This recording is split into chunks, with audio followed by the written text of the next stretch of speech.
Here's two of our video. Okay, so we talked about the little dots approach in the last part of the last video. So please keep in mind that sometimes it's helpful for students to have a green dot and a red dot, meaning that the green dot is where I'm going to start my letter and the red dot is where I'm going to end the letter. That sometimes is very helpful. But just don't do the dot to dot because students, especially from a young age, learn that connecting dots to dots to form a picture, it's more of the process of just completing the dots and tracing rather than actually knowing how to create the letter form. Don't allow students unsupervised practice while skills are being developed. Don't just let them go on their own, give them a worksheet, and just expect them to get it on their own.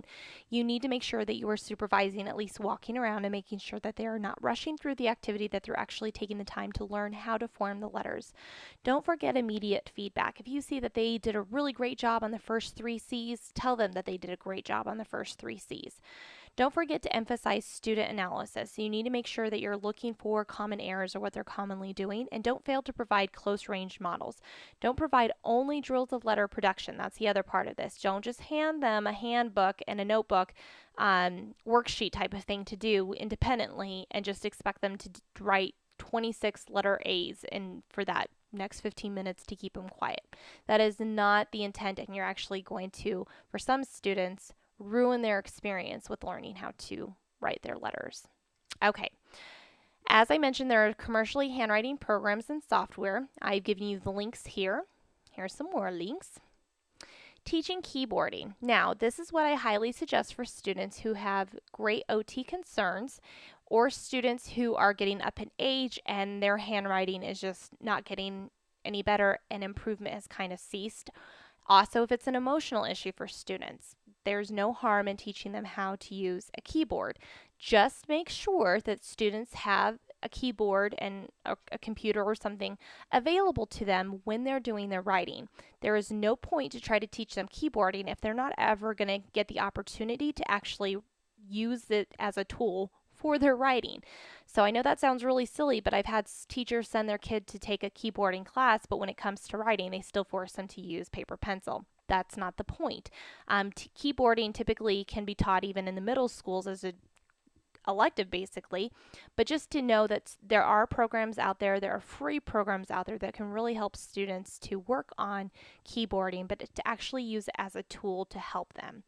Check for things, even though they are using the keyboard, making sure that their hand positions on the keys is accurate. Once again, that they are postured in the right way. Have them practice on keyboard with their own writing assignments. Give them ample opportunities to practice.